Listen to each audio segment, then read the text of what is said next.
وأشهد أن محمدًا عبده ورسوله اللهم صل على محمد وعلى آل محمد كما صليت على إبراهيم وعلى آل إبراهيم إنك حميد مجيد اللهم بارك على محمد وعلى آل محمد كما باركت على إبراهيم وعلى آل إبراهيم إنك حميد مجيد من يطع الله ورسوله فقد رشد واهتدى ومن يعص الله ورسوله فقد ضل وغوى أما بعد فإن خير الحديث كتاب الله وخير الهدي هدي محمد صلى الله عليه وسلم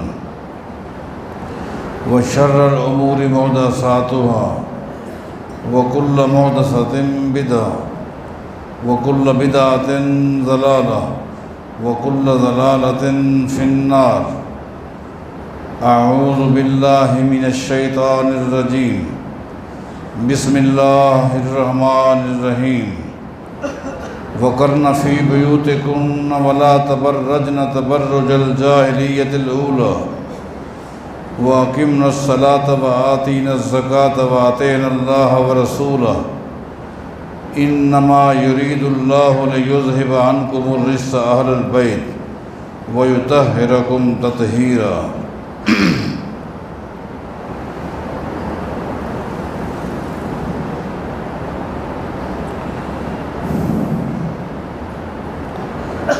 مقام اہل بیت،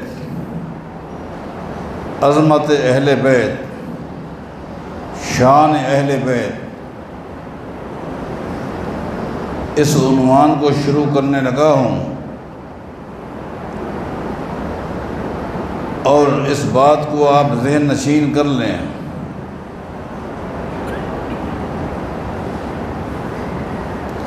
کہ صحابہ پر ایمان اور اہل بیت پر ایمان یہ دونوں آپس میں لازم اور ملزوم ہیں۔ ایک شخص صحابہ پر ایمان رکھتا ہے، صحابہ سے محبت کرتا ہے اور اہل بیت کے ساتھ محبت نہیں کرتا، اہل بیت کے بارے ان کا ایمان نہیں ہے، تو صحابہ پر ایمان لانا نہ لانے کے برابر ہے۔ بالکل اسی طرح اگر دنیا کا کوئی شخص اہل بیت کا احترام کرتا ہے، اہل بیت کی عزت کرتا ہے، ایمان لاتا ہے، لیکن صحابہ پر ایمان نہیں لاتا، صحابہ کی عزت نہیں کرتا، صحابہ کا احترام نہیں کرتا، وہ بھی اس بات کو ذہن نشین کر لے اس کا اہل بیت پر ایمان لانا نہ لانے کے برابر ہے۔ یہ دونوں آپس میں لازم اور ملزوم ہیں۔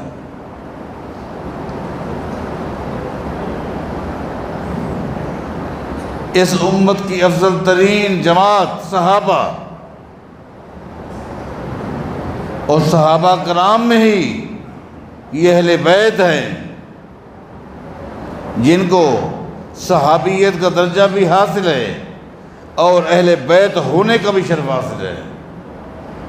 ڈبل اعزاز ہیں، ان سے محبت کیوں نہ کی جائے، ان کا احترام کیوں نہ کیا جائے۔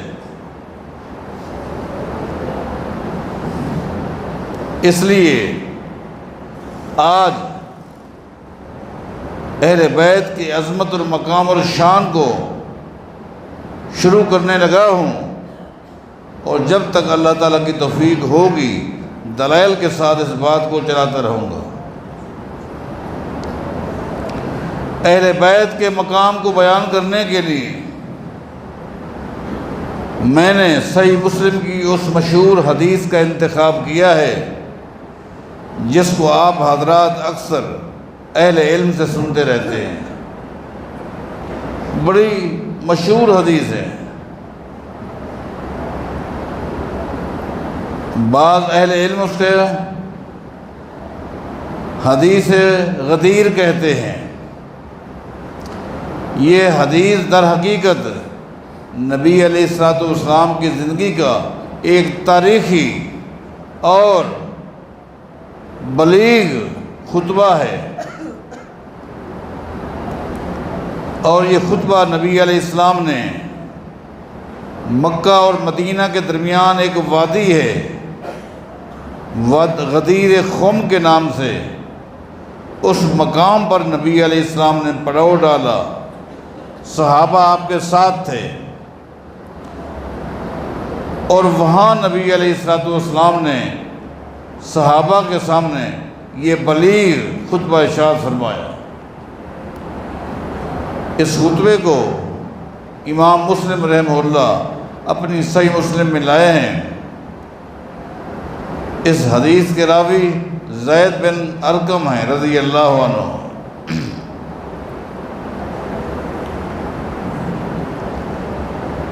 اس خطبے میں حمد و ثنا کے بعد نبی علیہ السلام میں اعلیٰ ایھا الناس انما انا بشر،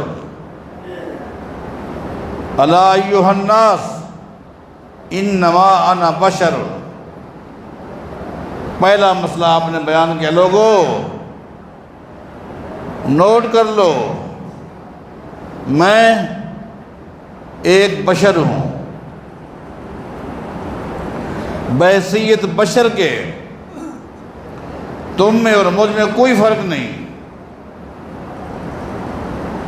جس طرح تمہارا خاندان، جس طرح تمہاری برادریاں، جس طرح تمہارے بیوی بچے، نسب نامہ، یہی سلسلہ محمد کا ہے صلی اللہ علیہ وسلم۔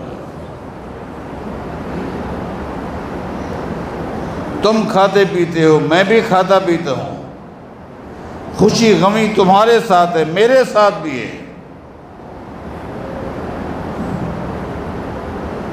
انما انا بشر، میں بھی ایک بشر ہوں۔ قرآن کریم نے مزید فرمایا قل انما انا بشر یوحی الی، جس کی تشریح یہ ہے کہ بحیثیت بشر کے تم میں اور مجھ میں کوئی فرق نہیں۔ ہاں ایک فرق ہے، ایک فرق ہے، یوحی الی، میرے پاس وحی آتی ہے، تم میں سے کسی کے پاس وحی نہیں آتی۔ میری بات شریعت ہے، دین ہے، حرف آخر ہے، حجت ہے، تم میں سے کسی کی بات حرف آخر اور حجت نہیں ہے۔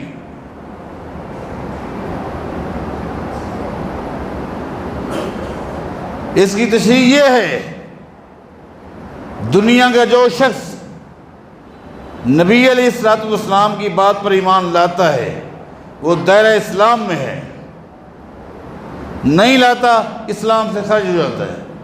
پیغمبر کے علاوہ یہ اعزاز کسی کی بات کو حاصل نہیں ہے کہ اس کی بات کو ماننے سے بندہ اسلام میں ہو، نہ ماننے سے کافر ہو جائے۔ یہ شرف حاصل ہے محمد مصطفیٰ کی حدیث کا صلی اللہ علیہ وسلم۔ قل انما انا بشر، میں بشر ہوں۔ ہاں کچھ اللہ نے مجھے اعزازات بخشے ہیں جن میں میری حیثیت انفرادیت کی ہے۔ مثلا نبی علیہ الصلوۃ والسلام سے صحابہ نے پوچھا اے اللہ کے رسول صلی اللہ علیہ وسلم، آپ کو ہم نے دیکھا لگاتار بغیر افطار کیے آپ 2 دن 3 دن روزہ رکھتے ہیں، بغیر افطار کیے، درمیان میں آپ افطار نہیں کرتے، 2 دن کا روزہ 3 دن کا روزہ رکھتے ہیں، درمیان میں افطار نہیں کرتے، ہمارے لیے اجازت ہے؟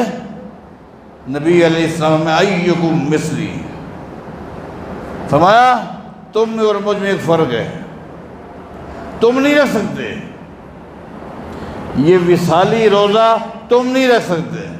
کیوں؟ تم میں اور مجھ میں فرق ہے۔ وہ کیا ہے؟ انما اتامو و اس کا، مجھے اللہ نے ایک اعزاز بخشا ہے، جب میں رات کو سوتا ہوں نیند کی حالت میں بھی میرا رب مجھے کھلاتا بھی رہتا ہے اور پلاتا بھی رہتا ہے، یہ ایک اعزاز ہے، یہ اعزاز ہے، یہ ایک شرف ہے۔ صحیح بخاری کی حدیث ہے، آسمان سے فرشتے آئے تھے، فرشتوں کی تعداد آئی، اس وقت نبی علیہ السلام سوئے ہوئے تھے، وہ فرشتے نبی علیہ السلام کے سرہانے بیٹھ کر آپس میں کہنے لگے، ہم آئے تو تھے ان کے پاس ان سے باتیں کرنے کے لیے، لیکن اب تو یہ سوئے ہوئے ہیں، جب یہ جاگ جائیں گے پھر آ جائیں گے۔ ایک فرشتے نے کہا نہیں، جو باتیں کرنی ہیں وہ تم کرو، جو باتیں کرنی ہیں، جن باتوں کے لیے تم آئے تھے وہ باتیں کرو۔ وہ فرشتے کہنے انہو نائم، انہو نائم، یہ تو سوئے ہوئے ہیں۔ اس فرشتے نے کہا عام انسان میں اور محمد میں فرق ہے، وہ کیا ہے؟ عام انسان جب سوتا ہے تو سو جاتا ہے، یہ وہ ہستی ہے جن کی آنکھیں سوئی ہوئی ہیں، ان کا دل جاگ رہا ہے، یہ اعزاز ہے، اس کو ہر شخص مانتا ہے، لیکن بحیثیت نسل کے نبی علیہ السلام انسان ہے، بشر ہے، آپ کی تاریخ پیدائش بھی تھی، تاریخ وفات بھی تھی۔ انما انا بشر، آج غدیر خم مقام پر یہ نبی علیہ السلام خطبہ شاہ زمان ہے، جس میں پہلا مسئلہ یہ بیان کیا کہ میں کون ہوں۔ آگے فرمایا یوشکو ان یاتی رسول ربی فاجیب، یوشکو ان یاتی رسول ربی فاجیب، ان قریب میرے پاس بھی فرشتہ موت کا پیغام لے کر آنے والا ہے۔ یہ دوسرا مسئلہ بیان کر رہے ہیں، ان قریب میرے پاس بھی فرشتہ موت کا پیغام لے کر آئے گا اور میں محمد اسے قبول کر لوں صلی اللہ علیہ وسلم۔ یہ دوسرا مسئلہ ہے کہ کل من علیہا فان وَيَبْقَى وَجْهُ رَبِّكَ ذُو الْجَلَالِ وَالْإِكْرَامِ، کل من علیہا فان، ہر چیز پر فنا ہے، اگر بقا ہے ایک اللہ کی ذات کے لیے، وَيَبْقَى وَجْهُ رَبِّكَ ذُو الْجَلَالِ وَالْإِكْرَامِ، اللہ تعالیٰ نے اپنے پیغمبر کو مخاطب کر کے فرما دیا اِنَّكَ مَيِّتٌ وَإِنَّهُمْ مَيِّتٌ، آپ پر بھی موت آنے والی ہے، وما محمد الا رسول قد خلت من قبلہ الرسل افإن مات او قتل انقلبتم علی اعقابکم، پیغمبر پر بھی فنا ہے، باقی رہنے والی ذات ایک اللہ کی ہے، وہ خالق ہے، آپ مخلوق ہیں۔ یوشکو ان یاتی رسول ربی فاجیبہ، ان قریب ایک وقت آئے گا فرشتہ میرے پاس موت کا پیغام لے کر آ جائے گا اور میں اس کو قبول کر لوں گا۔ جب فرشتہ آتا ہے، یہ بات ذہن نشین کر لیں، جب فرشتہ آتا ہے روح قبض ہو جاتی ہے، اس کے بعد چاہے نبی ہو، شہید ہو، ولی ہو، اس کی زندگی اب شروع جو ہو جاتی ہے وہ آخرت کی زندگی ہے۔ شہداء وعند ربہم یرزقون، ان کو اللہ کے ہاں رزق ملتا ہے، لیکن زندگی دنیا کی نہیں ہے، آخرت کی ہے۔ دنیا کا معاملہ ختم ہو گیا، اب آخرت کی زندگی میں کسی کا کیا مقام، کسی کا کیا مقام، وہ الگ چیز ہے، لیکن زندگی آخرت کی ہے۔ اور یہ بات بھی نوٹ کر لیں، آخرت کی زندگی کو دنیا کی زندگی پر قیاس کرنا سوائے بے وقوفی کے، حماقت کے، اور کچھ بھی نہیں۔ آخرت کی زندگی ایسے ہے نہیں، ہم نہیں جانتے۔ وَمِن وَرَائِهِمْ بَرْزَخٌ إِلَىٰ يَوْمٍ يُبْعَثُونَ، آگے برزخ ہے۔ اب ہمارا ایمان ہے، نبی علیہ السلام فرماتے ہیں جب مرنے والا مر جاتا ہے، اس کو دفنانے کے لیے اس کی لاش کو، اس میت کو، اس جنازے کو جب لوگ لے کے چلتے ہیں، نبی علیہ السلام فرماتے ہیں اگر وہ شخص گناہگار ہوتا ہے، بے دین ہوتا ہے، جہنمی ہوتا ہے، تو وہ میت جس کو لے کے چل رہے ہوتے ہیں وہ کیا کہتا ہے؟ اِلَىٰ أَيْنَ تَذْهَبُونَ بِي، مجھے کہاں لے کے جا رہے ہیں؟ اِلَىٰ أَيْنَ تَذْهَبُونَ بِي، مجھے کہاں لے کے جا رہے ہیں؟ آج تک کبھی کسی نے آواز سنی ہے؟ کیوں؟ وہ آخرت کا معاملہ ہے، وہ کہہ رہا ہے، ہم نہیں سن رہے۔ اگر نیک ہے تو وہ کہتا ہے قدمونی قدمونی قدمونی، جلدی مجھے آگے لے چلو، جلدی آگے لے چلو۔ نہ ہم نے بے دین کا جملہ سنا، نہ دیندار کا سنا۔ کیوں؟ آخرت کا معاملہ ہے، ہمیں پتہ ہی نہیں۔ ہاں ہمارا ایمان ہے، اس کو ایمان بالغیب کہتے ہیں۔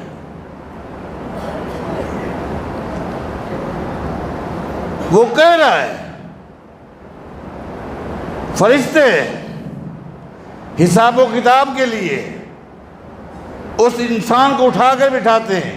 کس طرح اٹھا کے بٹھاتے ہیں؟ وہ کس طرح بیٹھتا ہے؟ کس طرح حساب؟ ہمارے سامنے تو لاش پڑی ہوئی ہے، کہاں اٹھا کے بٹھایا؟ لیکن ہمارا ایمان ہے۔ غیب کی چیزوں پر ایمان لانا بنیادی نقطہ ہے، اور متقین کی پہلی علامت یہ ہے، نماز نہیں ہے کہ متقین کی پہلی علامت یہ ہے وہ نمازیں پڑھتے ہیں، نہیں، وہ روزے رکھتے ہیں، وہ حج کرتے ہیں، وہ سچ بولتے ہیں، نہیں۔ متقین کی پہلی علامت یہ ہے یؤمنون بالغیب۔ نماز بعد میں، زکوٰۃ بعد میں، پہلے کیا ہے؟ یؤمنون بالغیب، غیب پر ایمان لاتے ہیں۔ غیب کسے کہتے ہیں؟ عقل نہیں مانتی، ذہن قبول نہیں کرتا، آنکھیں ٹھکرا رہی ہیں، دماغ انکار کر رہا ہے، لیکن وہ مسئلہ قرآن میں آ گیا، حدیث میں آ گیا، ایمان لانا، یہ ایمان بالغیب ہے۔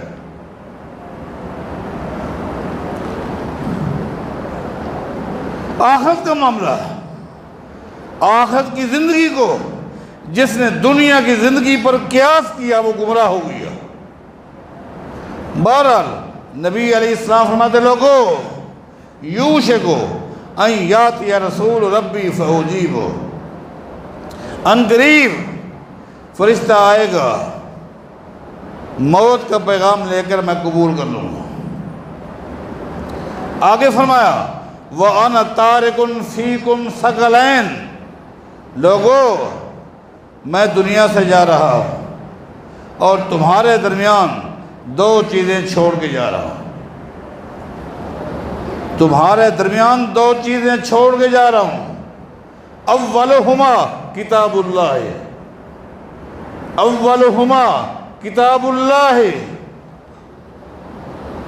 فی الہدی والنور فخذوا بکتاب اللہ واستمسکوا بہ۔ لوگو پہلی چیز کتاب اللہ ہے، یہ نہیں فرمایا پہلی چیز قرآن ہے، اولہما القرآن نہیں۔ جاؤ حدیث دیکھو، فرمایا کہ اولہما کتاب اللہ، کتاب اللہ ہے۔ کتاب اللہ کسے کہتے ہیں؟ اللہ کے احکام کا مجموعہ، اللہ کے قوانین کا مجموعہ، اللہ کے احکام کچھ قرآن میں ہیں، کچھ محمد مصطفیٰ کی حدیث میں ہیں۔ ان دونوں کے مجموعے کو کتاب اللہ کہتے ہیں۔ ان عدت الشہور عند اللہ 12 شہرا فی کتاب اللہ۔ اللہ تعالیٰ فرماتا لوگو کتاب اللہ میں سال کے 12 مہینے موجود ہیں، سال کے 12 مہینے ہیں، محرم، صفر، ربیع الاول، ربیع الثانی، جمادی الاول، جمادی الثانی۔ اللہ فرماتا ہے سال کے 12 مہینے ہیں اور یہ 12 کے 12 مہینے تمہیں کتاب اللہ میں مل جائیں گے۔ قرآن کریم میں ان عدت الشہور عند اللہ 12 شہرا فی کتاب اللہ، کتاب اللہ میں۔ کتاب اللہ کا ترجمہ اگر قرآن کرو گے تو یہ 12 مہینے دکھلاؤ، دکھلائیں۔ اللہ نے فرما دیا یہ سال کے 12 مہینے ہیں اور یہ 12 کے 12 قرآن کتاب اللہ میں موجود ہے، دکھلاؤ۔ رمضان آپ نے دکھلا دیا، شہر رمضان الذی انزل فیہ القرآن۔ شوال دکھلاؤ کہاں ہے؟ نعوذ باللہ اللہ نے جھوٹ بولا ہے، کتاب اللہ میں کہاں ہے؟ ہاں قرآن و حدیث کے مجموعے کو کتاب اللہ کہو گے تو پھر یہ 12 مہینے آپ کو کتاب اللہ مل جائیں گے۔ اللہ فرماتا ہے منہا اربعۃ حرم، منہا اربعۃ حرم۔ لوگو اللہ فرماتا ہے 12 مہینوں میں سے 4 مہینے حرمت والے ہیں، 4 مہینے حرمت والے قرآن کریم میں۔ منہا اربعۃ حرم، 4 مہینے حرمت والے ہیں، اور حرمت والے مہینوں میں کیا کرنا ہے کیا نہیں کرنا آگے تفصیل اللہ نے قرآن کریم میں بیان کر دی۔ خبردار، ظلم تو ظلم ہے، زیادتی زیادتی، لیکن ان 4 مہینوں میں خاص طور پر اللہ فرماتا ہے خاص طور پر خیال کرنا۔ جس طرح گناہ تو گناہ ہے، لیکن اگر وہی گناہ کوئی مسجد میں کرے ڈبل ہے کہ نہیں؟ وہی گناہ کوئی بیت اللہ میں بیٹھ کے کرے پھر مجرم ہے کہ نہیں؟ ڈبل مجرم ہے۔ ایک آدمی زانی ہے، زنا گناہ ہے، لیکن ایک بندہ اپنی ہمسائی کے ساتھ زنا کرتا ہے، یہ اور زیادہ مجرم ہے۔ نبی علیہ السلام کا فرمان ہے اگر کوئی شخص اپنے محلے کو چھوڑ کر 30 زنا کرتا ہے، 30 زنا، اور محلے میں اپنی ہمسائی سے 1 زنا کرتا ہے، گناہ کے لحاظ سے یہ بھاری ہے۔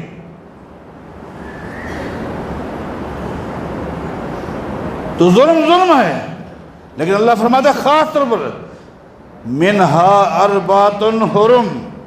اللہ فرماتا ہے یہ جو 4 مہینے حرمت والے ہیں ان میں خاص طور پر خیال رکھنا۔ یہ 4 مہینے کون سے ہیں؟ اگر کتاب اللہ کا معنی قرآن کرو گے تو بتاؤ یہ 4 مہینے کون سے ہیں تاکہ ہم محتاط رہیں، ان مہینوں کا احترام کریں۔ خاص طور پر اللہ نے جو حکم دیا ہے ان مہینوں کا احترام کرنا ہے کہ نہیں کرنا؟ کب کرو گے؟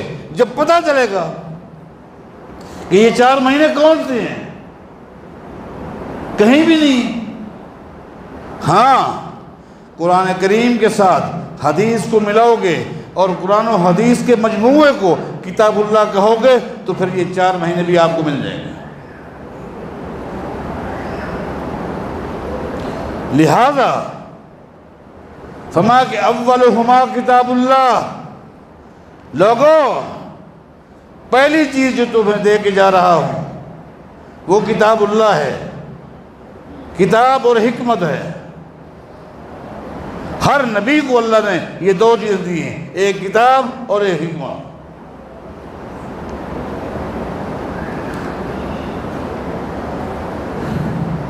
ان پر غور کرنا۔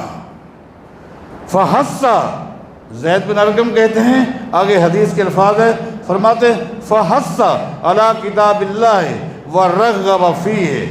نبی علیہ السلام نے کافی دیر تک تفصیلی گفتگو کی کتاب اللہ کے بارے میں، کافی گفتگو کی۔ ثم قال، اس کے بعد فرمایا لوگو آخری بات سن لو، وَأَهْلُ بَيْتِي اور دوسری چیز اپنا اہل بیت چھوڑ کے جا رہا، اپنا اہل بیت چھوڑ کے جا رہا۔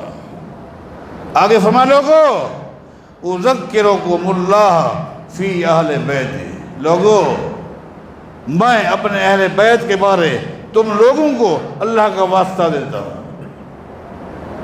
3 مرتبہ فرمایا اذکرکم اللہ فی اہل بیتی، اذکرکم اللہ فی اہل بیتی، لوگو میں اپنے اہل بیت کے بارے تمہیں اللہ تعالیٰ کا واسطہ دیتا ہوں۔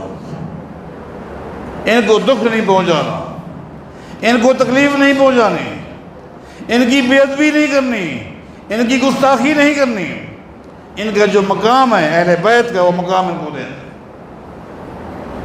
میں سمجھتا ہوں اہل بیت کی عظمت کے لیے یہ حدیث بڑی جامع اور معنی ہے کہ 3 مرتبہ، حالانکہ نبی علیہ السلام کا 1 مرتبہ فرمان کافی ہے۔ آپ کہہ دیتے اذکرکم اللہ فی اہل بیتی کہ لوگو میں اپنے اہل بیت کے بارے تم لوگوں کو اللہ کا واسطہ دیتا ہوں، بات کافی تھی، لیکن 3 مرتبہ آپ کو فرمانا اذکرکم اللہ فی اہل بیتی، اذکرکم اللہ فی اہل بیتی، اذکرکم اللہ فی اہل بیتی۔ اس سے اندازہ لگائیں کہ دین اسلام میں اہل بیت کا ایک مقام ہے، اہل بیت کی ایک شان ہے، ایک عظمت ہے، جس کو آگے چل کے تفصیل کے ساتھ انشاءاللہ آپ کے سامنے رکھوں گا کہ اہل بیت کا کیا مقام ہے۔ اور صحابہ کرام رضوان اللہ علیہم اجمعین اہل بیت کے مقام کو، عظمت کو، شان کو سمجھتے تھے، سمجھتے تھے۔ اگر دنیا کا کوئی شخص کہتا ہے صحابہ کرام نے اہل بیت کی توہین کی، اہل بیت کا احترام نہیں کیا، تو میں سمجھتا ہوں ان لوگوں کی دین اسلام کے علوم سے دوری کی دلیل ہے، ناواقفی کی دلیل ہے۔ ایسا نہیں ہے، جائیں صحیح بخاری اٹھائیں، سیدنا ابو بکر صدیق رضی اللہ تعالیٰ عنہ جب خلیفہ بنے اور آپ نے خطبہ ارشاد فرمایا، اس کے آخری جملوں پر غور کریں، کیا فرماتے ہیں؟ ابو بکر صدیق رضی اللہ تعالیٰ عنہ کے پہلے خلافت کے پہلے خطبے کے آخری الفاظ کیا ہے؟ فرمایا لوگو ارکبو محمدن صلی اللہ علیہ وسلم فی اہل بیت، لوگو جب معاملہ اہل بیت کا ہے تو محمد مصطفیٰ کا احترام کیا کرو، محمد مصطفیٰ کا لحاظ رکھا کرو،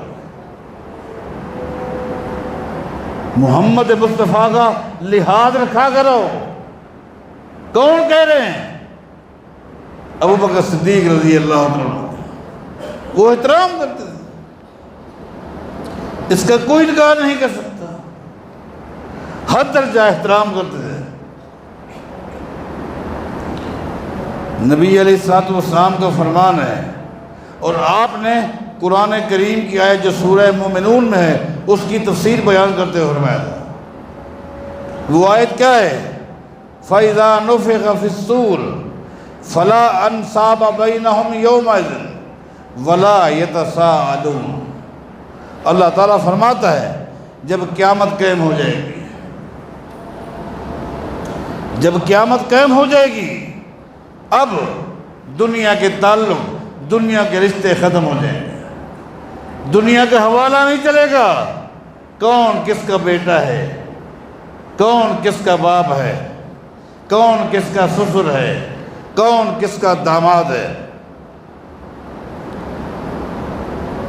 فلا انصاب بینہم یومئذ ولا یتساءلون۔ اس آیت کی تفسیر کرتے ہوئے، کیونکہ میں کہا کرتا ہوں کہ نبی علیہ السلام کی حدیث قرآن کریم کی تفسیر ہے، اور یہ وہ تفسیر ہے جو اللہ کی طرف سے ہے، جس میں الفاظ محمد الرسول اللہ کے، مفہوم وہ ہے جو اللہ تعالیٰ اپنے پیغمبر کے دل میں القاء کرتا تھا۔ نبی علیہ السلام فرماتے ہیں، علامہ البانی اپنی صحیح کے اندر اس حدیث کو لائے ہیں، نبی علیہ السلام فرماتے لوگو کل سبب و نسب، کل سبب و نسب منقطع یوم القیامہ الا سببی و نسبی۔ لوگوں، کل قیامت کے دن تمام لوگوں کی رشتہ داریاں ختم ہو جائیں گی، تمام لوگوں کی رشتہ داریاں ختم ہو جائیں گی۔ یوم یفر المرء من اخیہ و امہ و ابی و صاحبتہ و بنی لکل امرئ منہم یومئذ شأن یغنی۔ رشتہ داریاں ختم ہو جائیں گی، لیکن فرمایا اگر کسی کا ایمان ہوگا، شرط ہے ایمان کی، اگر ایمان ہوگا اور اس کا رشتہ میرے ساتھ نسبی ہوگا یا سببی ہوگا تو وہ رشتہ اللہ قیامت دن ختم نہیں کرے گا۔ یہ اعزاز اللہ کی مخلوق میں اللہ نے کس کو دیے؟ محمد الرسول اللہ کو، کہ آپ کا سببی رشتہ یا نسبی رشتہ قیامت کے دن منقطع نہیں ہوگا، فائدہ ہوگا، شرط ایمان کی ہے۔ فرمایا کہ جو شخص مجھ سے منسلک ہے سببی حوالے سے یا نسبی حوالے سے، خونی حوالے سے یا سببی حوالے سے، سببی حوالے سے، میں اگر کسی کا داماد ہوں، کوئی میرا حضور ہے، یہ سببی رشتے ہیں، تو قیامت کے دن یہ رشتے ختم نہیں ہوں گے۔ اگر ایمان ہے تو محمد کے ساتھ یہ تعلق ان کو فائدہ دے گا۔ اور اسی حدیث کو سامنے رکھ کر اہل بیت کے ساتھ رشتے کو قائم کرنے کے لیے، تاکہ قیامت کے دن بھی یہ رشتہ قائم آ جائے، اسی رشتے کو قائم کرنے کے لیے اس کڑی میں اپنے آپ کو پرونے کے لیے سیدنا عمر رضی اللہ تعالیٰ عنہ سیدنا علی کے پاس گئے تھے۔ سیدنا عمر کو کوئی شادی کا شوق نہیں تھا، وہ شادی شدہ تھے، وہ صاحب اولاد تھے، لیکن اہل بیت کے ساتھ اپنے تعلق کو، اپنے رشتے کو قائم کرنے کے لیے سید عمر بن خطاب سید علی کے پاس آئے تھے۔ اے علی، ام کلثوم کے حوالے سے آیا، ام کلثوم کے حوالے سے آیا، درخواست رکھتے ہیں تاکہ اہل بیت کے ساتھ جڑ جاؤں، تاکہ قیامت کے دن میرا محمد کے ساتھ رشتہ قائم رہے صلی اللہ علیہ وسلم۔ سیدنا علی نے قبول کر لیا، اس لیے سید عمر کون ہیں؟ داماد علی ہیں رضی اللہ عنہ۔ یہ ایک رشتہ ہے۔ تو یہ چند باتیں آج عرض کر پایا ہوں اہل بیت کی عظمت کے حوالے سے۔ ترتیب میں آنے والے خطبے میں انشاءاللہ لفظ اہل بیت پر دلائل کے ساتھ گفتگو کروں گا، اس کے بعد پھر بتاؤں گا اہل بیت میں کون ہیں، پھر آخر میں اہل بیت کے بعض اشخاص، بعض ہستیوں کے حوالے سے تفصیلی گفتگو آپ کے سامنے رکھوں گا۔ اللہ تعالیٰ سے دعا کریں اللہ تعالیٰ ہم سب کو اہل بیت کے ساتھ محبت کرنے، ان کا احترام کرنے اور ان کا احترام کے ساتھ ساتھ ان کے من جملہ اہل بیت نقش قدم پر چلنے کی توفیق عطا فرمائے۔